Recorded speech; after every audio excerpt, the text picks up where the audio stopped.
Da iawn I chi gyd a chroeso i'r Wyddfa Boreol yn aelodau, yn gyfeillion, yn ymwelwyr. Hyfryd I weld chi.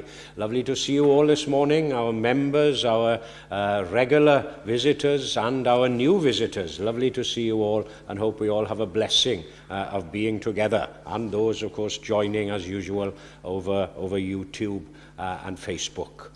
Ac fe un o'n ni nawr I gannu gyda'n gilydd yr emyn agoriadol, sef 579, 579, Dan Lynn James. Dwi'n dyfynnu'n aml yr ail bennill. Dwi'n hoff iawn o'r ddelwedd na tir I ddfoliant yn y fynwes, roddi trydan yn y traed. Na chi hyfryd yna fe, roddi trydan yn y traed, a rydd dan yn y dystiolaeth I achubol werth dy waed.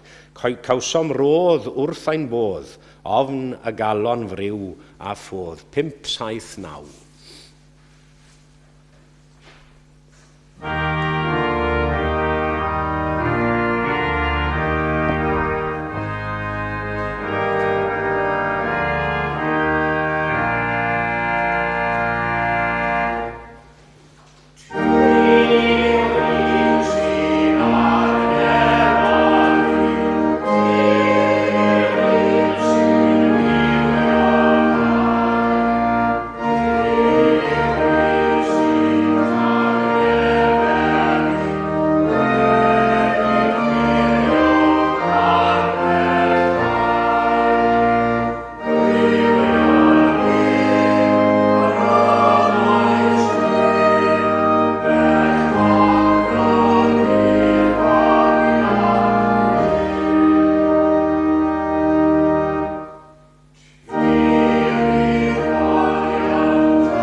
Ysbryd glân o'i ros.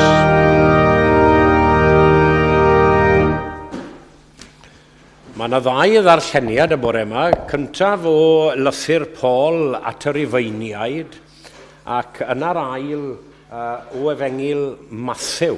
We have two readings this morning.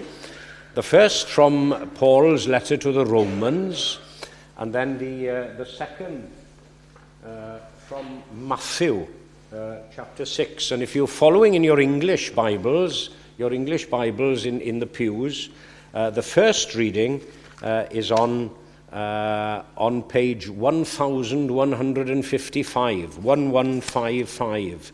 And I'm beginning to read at verse 8 of the 13th chapter of Romans. And then I'll give the page for Matthew later. Felly, Rufeiniaid 13, ac yn dechrau darllen ar adnod yr 8fed adnod. Romans chapter 13, verse 8. Peidiwch â bod mewn dyled I neb, ar wahân i'r ddyled o garu eich gilydd. A mae'r sawl sy'n caru pobl eraill wedi cyflawni holl ofynion y gyfraith.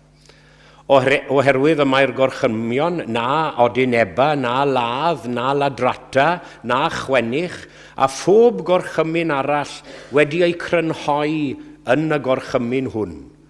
Car dy gymydog fel ti dy hun. Love your neighbour as yourself. Ni all cariad wneud cam a chymydog, a mae cariad felly yn gyflawniad o holl ofynion y gyfraith. Ie, gwnewch hyn oll fel rhai sy'n ymwybodol o'r amser. Mae dyma'r awr i chwi ddeffro o gwsg. Erbyn hyn y mae ein iachawdwriaeth yn nes atom nag oedd pan ddeithom i gredu. A mae'r nos ar ddod i ben, a'r dydd ar wawrio. Gadewch i ni felly roi heibio weithredoedd y tywyllwch a gwisgo arfau'r goleuni. Gadewch i ni fyw yn weddus fel yng ngolau dydd heb roi dim lle i loddest a meddwdod, i anweirdeb ac anlladrwydd, i gynnen ac ei ddigedd. Gwisgwch yr arglwydd Iesu Grist amdanoch a pheidiwch a roi eich bryd a foddhau chwantau'r cnawd. Ac yna i ni'n troi at Efengil Matthew. We turn then to Matthew's Gospel, chapter 6, and starting to read at verse 25. And again, if you're following in your English Bibles, I'm on page 985. 985. In the English Bibles, Matthew chapter 6, and beginning to read at verse 25. Am hynny, rwy'n dweud wrthych, peidiwch a phryderu am eich bywyd, beth yw fwyta na yfed, nac am eich corff, beth yw wisgo. Onid oes mwy i fywyd rhywun na bwyd, a mwy i'w corff na dillad? Edrychwch ar adar yr awyr. Nid ydynt yn hau nac yn medi nac yn casglu ysguboriau, ac eto y mae eich tad nefol yn ei bwydo. Onid ydy chwi yn llawer mwy gwerthfawr na hwy? Prin ohonoch all ychwanegu un funud at ei oes drwy bryderi. A pam yr ydych yn pryderi am ddillad? Ystyriwch lili'r maes pa fodd y maent yn tyfu. Nid ydynt yn llyfurio nac yn nyddu, ond rwy'n dweud wrthych, nid oes gan hyd yn oed Solomon yn ei holl ogoniant wisg i'w chymharu ag un o'r rhain. Os yw Duw yn dilladu fel laswellt y maes, felly laswellt y maes, sydd yno heddiw ac yfori yn cael ei daflu i'r ffwrn, onid llawer mwy a dillada chwi o ychydig ffydd. Peidiwch felly a phryderu a dweud beth yr ydym i'w fwyta, neu beth yr ydym i'w yfed, neu beth yr ydym i'w wisgo. Dyna'r holl bethau y mae'r cenhedloedd yn ei ceisio. Y mae eich tad nefol yn gwybod fod arnoch ar angen yr rhain i gyd. Ond ceisiwch yn gyntaf deyrnas Dduw a'i gyfiawnder ef, a rhoi'r y pethau hyn i gyd yn ychwaneg i chwi. Peidiwch felly a phryderu am yfori, oherwydd bydd gan yfori i bryder ei hun. Digon i'r diwrnod i drafferth ei hun. Felly ychwanegu Duw i fendith at y darllen a'r gwrando a'r deall hefyd o iau. Ac fe unwn ni ganu eto'r ail emyn, sef 120, 120. 120.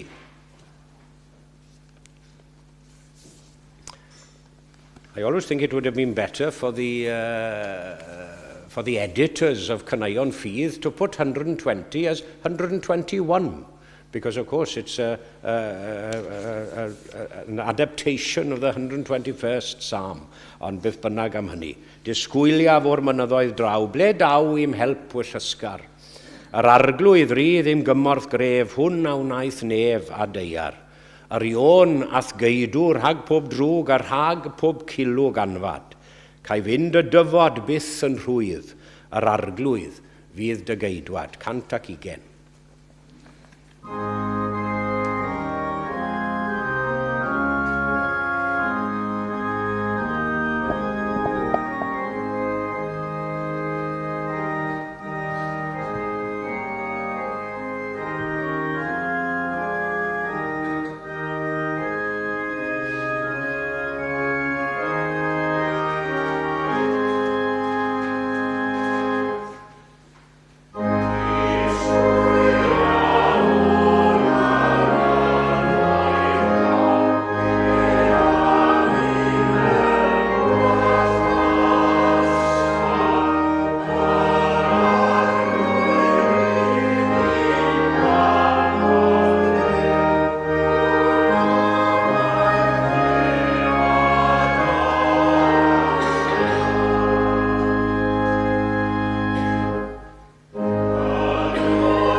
Chyfle ni nawr yn ôl ein harfer I ddod ger bron Duw mewn gweddi. Let us turn now to God in prayer. Arglwydd ein Duw a thad ein harglwydd Iesu. Mawr yw ein braint ni unwaith eto a bore yma I ddod ger dyfron a gyfarch di fel ein brawd a'n tad. A chaniatau ni nawr I ddod i'th bresenoldeb sanctaidd di. A hynny mewn ysbryd ac mewn gwirionedd fel yr wyt ti wedi ein cymell a'n dysgu ni I wneud. A gweddiwn ar ei ti anfon yr ysbryd glân nawr i'n cynorthwyo ni I thyddoli di yn iawn. Yr ysbryd hwnnw a ddewais di ni ymherson dy fab Iesu. Yr ysbryd sy'n ein galluogi ni I thyddoli di fel y dylem. Yr ysbryd I gywiro ein camre ni, I unioni ein meddyliau ni, ac I biro ein calonau ni gyd. Lord God, as you call us all to be your witnesses and your people here on earth, and call us to share our faith and belief with others, and to show our love to all we meet. Forgive us that we so often come, but we fail to go, as I say often. We come to your presence and we ask for your blessings, but then we fail to go in your name and to love our neighbor and our brothers and sisters as we ourselves. We give so little back after taking so much. Help us through our devotions, our daily devotions and our Sunday devotions here, to be better followers and better workers for you. Gweddiwn am dyfendith ar yr oedfa newydd hon, ar gyfle newydd nawr I gyflwyno ein hunain. Pob yr un ohonom ni yn dod gyda'n pryderon a'n gofidiau ni ein hunain. Ac I ni'n gweddio ar I ti symud y rhwystrau hynny sydd yn gallu dod ryngom a thydi mor aml. Falle ein balchder, ein hunan hyder, ein hunanoldeb. Rheini yn gallu tarfu yn aml ar ein perthynas a thi ac ar ein perthynas gyda'n gilydd. Gad I ni nawr I ddringo uwch na'r byd a'i bethau fel petai. Canis ni a wyddom o'r ysgrythyr bod y pethau a welir dros amser y maint, dros dro y maint, ond y pethau ni welir sydd dragwyddol. Renew us now, renew us, restore us with your Holy Spirit through the love of Christ.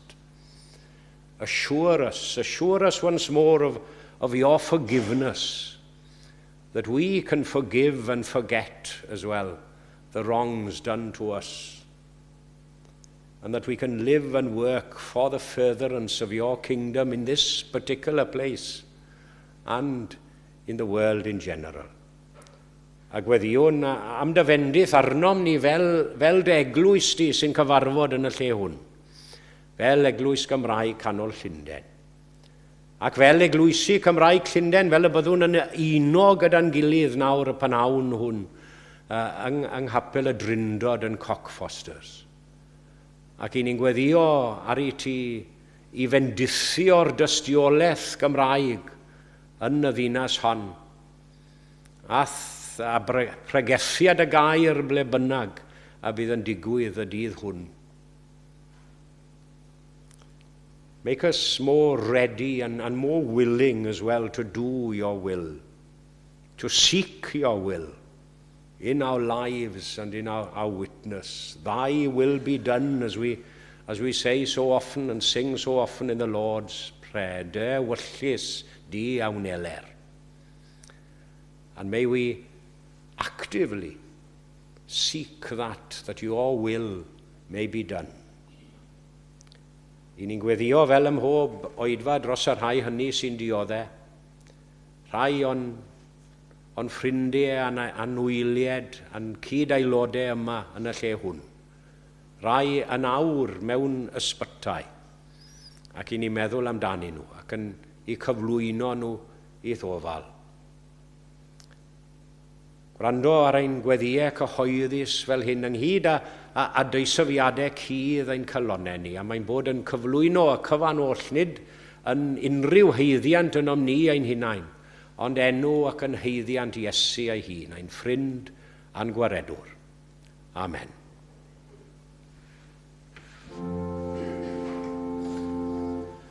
Ein tad ar hwnnw tan a nefoedd, sang y taedd ierda enw, deled a dair nas, gwneler da ewathus, megis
Good morning to you all, bore da. And as Rob, our minister, said, a warm welcome to friends and visitors joining us this morning. And do come and join us for a cup of tea at the end of the service downstairs. Diolch i'n gweinidog, sef Parchedig Rob Nichols, am ein harwen ni y bore ma unwaith eto. Rhan o'i dfaon, mae'r trefn yn wahanol yn yr wythnos i ddod. So there will be no evening service here tonight. As Rob already has mentioned, there is a joint Welsh Chapel services in Cockfosters at 3 o'clock this afternoon. So no service here this afternoon and this evening. Felly, yn yr oedfa yn Cockfosters, fydd hi'n oedfa Gwyl Ddewi Ecil am 3 o'r gloch, Capel y Brindrod. Y pregethwr gwadd fydd y Parchedig Dafydd Andrew Jones Caerdydd.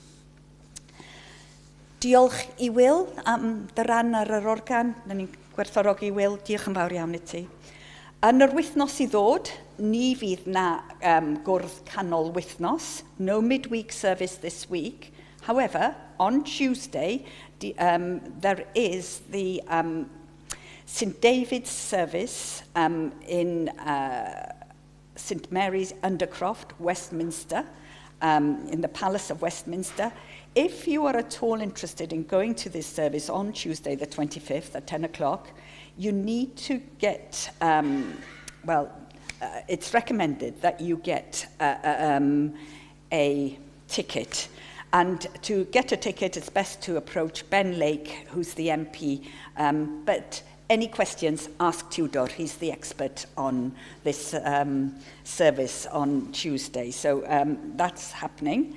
Dydd Sadwrn, next Saturday, bydd y gymdeithas yn ôl gyda ni ar Fawrth y cyntaf, gyda am 2 o'r gloch. Bydd Christine Mills, yr arlunydd o Sir Dyfaldwyn, yn siarad am Cymru, celf a mwy.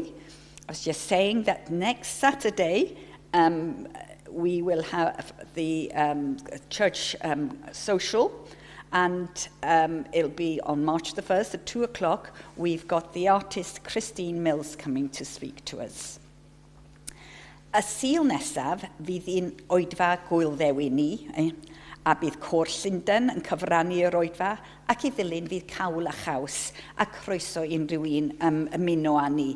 So I was just saying, next Sunday, in the morning, we will be celebrating our St David's service, and we will have Côr Llundain, the choir of London, Côr Llundain joining us, and then we'll have soup and cheese afterwards, and you're all welcome to come. And if any of you can help in any way, whether it's bringing some soup or setting up or clearing up, I'd love the help.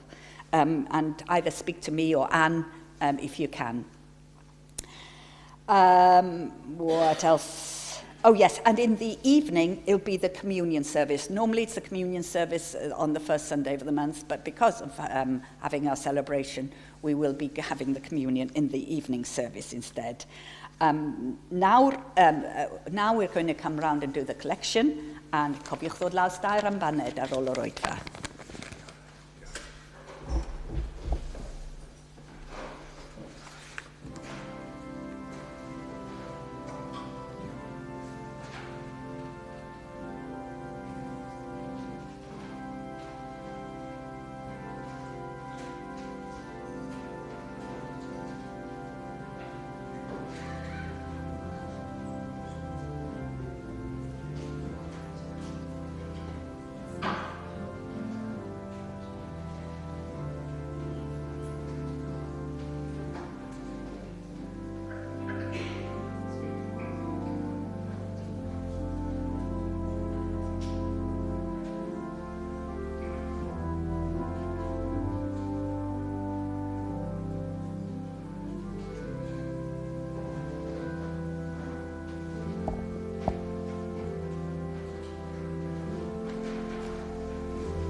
Os oedd y mwyaf craff ohonoch chi wedi sylwi, nes I sôn am ceisiwch yn gyntaf deyrnas ein Duw yn y darlleniad, a beth nath Will I warem yna nawr?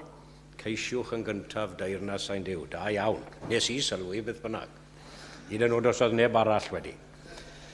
Ond da iawn. Fe ganwn ni 818, 818. Duw pob gras a duw pob mawredd, cadan fod y law o'n ti, boed i'th eglwys wir o'r foledd a grymuster oedd I fri. Roedd o'i thineb, ro o'r oldeb, mlaen ni gerddwn oll yn hi. 818.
Gwisgwch yr arglwydd Iesu Grist amdanoch.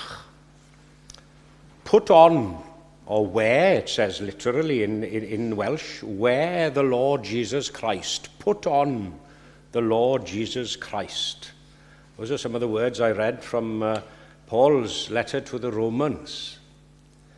Nawr, mae ffasiwn dillad wedi bod yn bwnc amlwg a phwysig yn ein byd ni erioed am hwnni.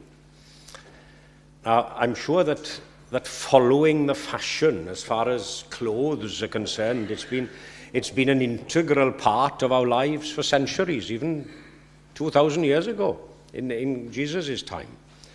And whether you consider yourself a fashionable person or not, we're all dictated to, by a certain extent, by the fashion, aren't we? What's available? What's the fashion of the day? Unless you go to a retro shop, as they say, to buy your clothes. A mae diwydiant enfawr, drydfawr, gwerthfawr wedi tyfu o gwmpas y diwydiant ffasiwn, ynddo e? The names of the designers, they're all important. I don't know whether you watched the BAFTAs. The BAFTAs were on recently, relatively recently. And you know these things, there's much talk about the clothes that they wear as the films and the programs that they're celebrating.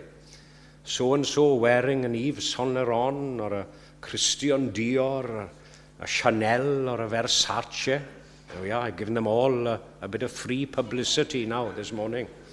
Multi-million-dollar industry, ynddo fe? Ryngwladol.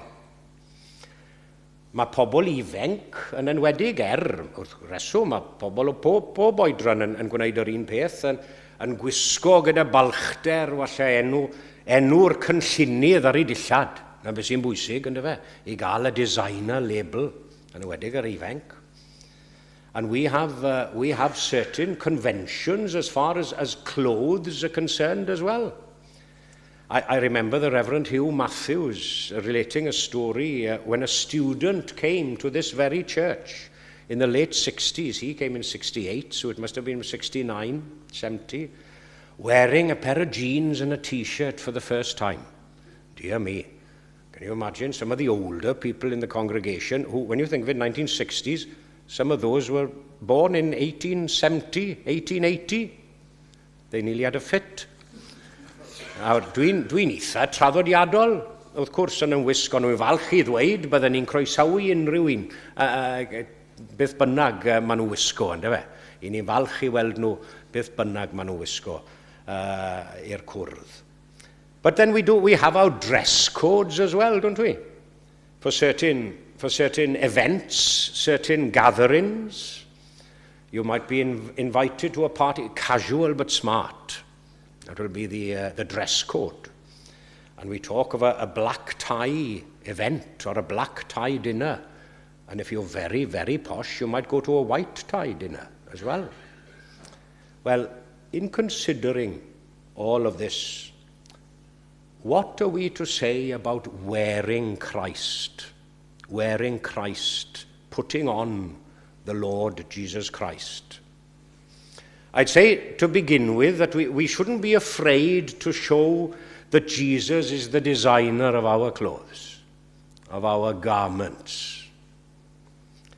We should also be proud to wear the clothes of Jesus and to persuade others that they're the best type of clothes to wear, spiritually.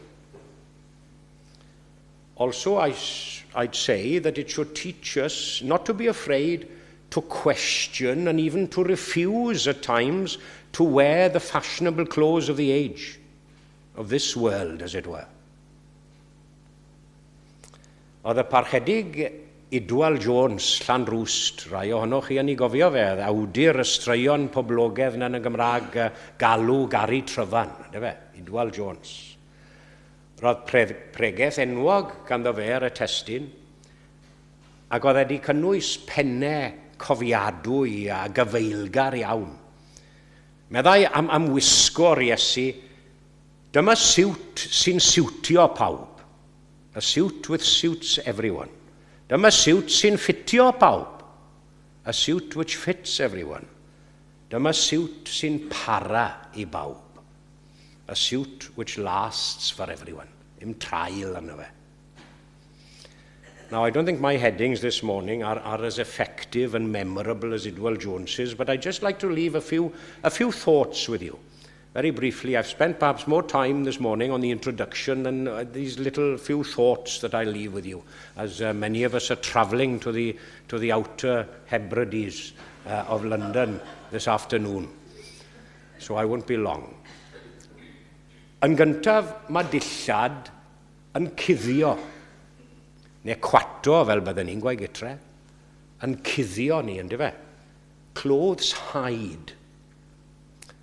You go back to the very beginning of the Bible, to the book of Genesis, and we see Adam and Eve hiding their nakedness, didn't they, in the Garden of Eden.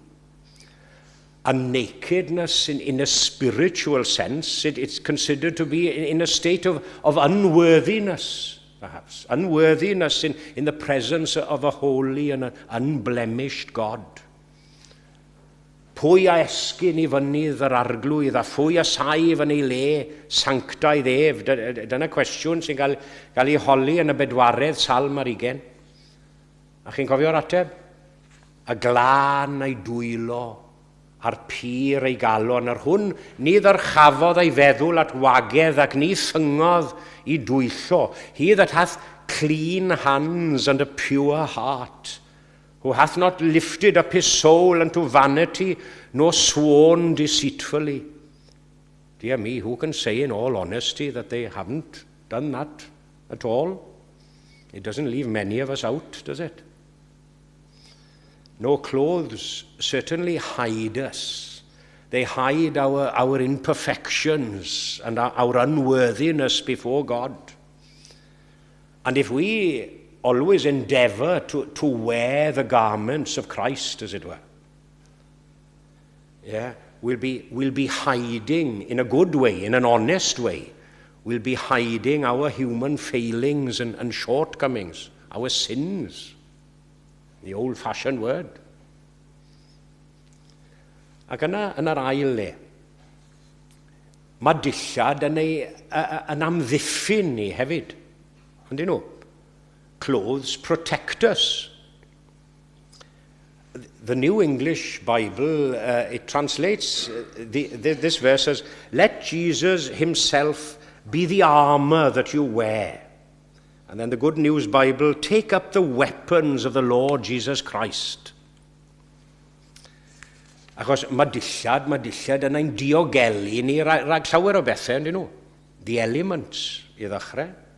Ni'n sôn am wisgo protective clothing. A hwnna peth mawr yn y gweithle, ynddo fe?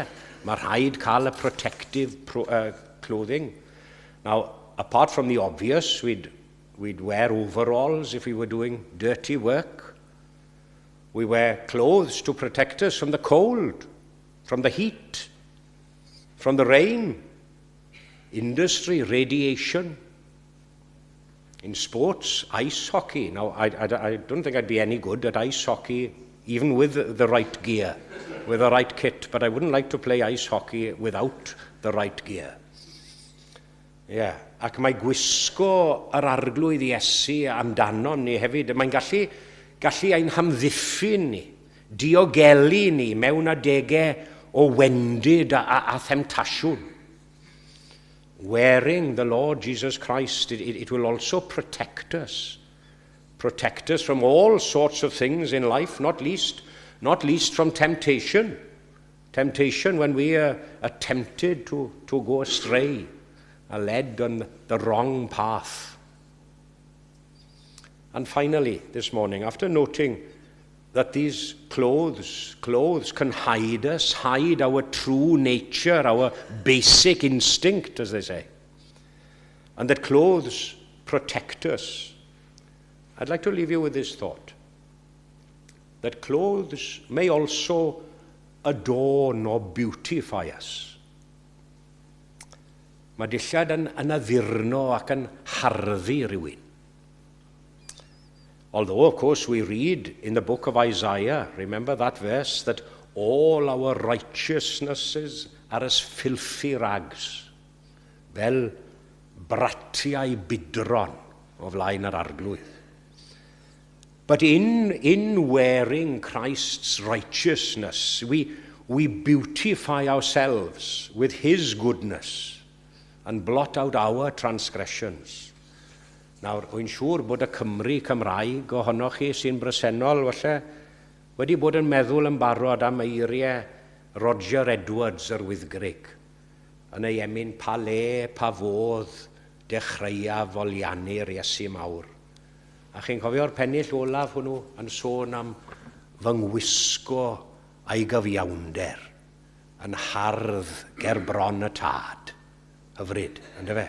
Fy ngwisgo a'i gyfiawnder yn hardd ger bron y tad.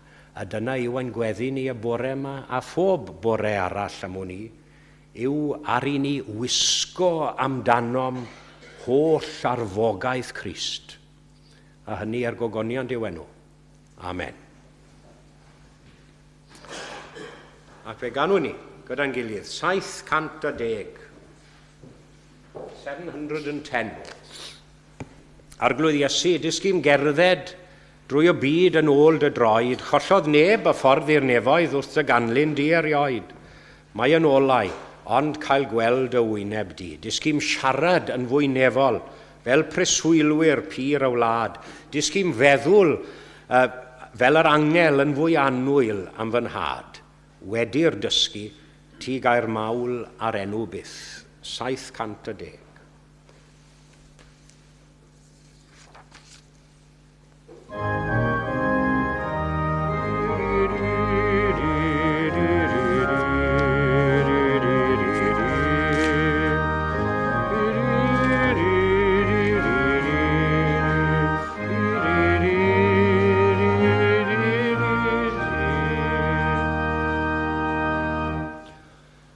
Arglwydd Iesu,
i'r dysgu, ti gair mawl ar enw fi.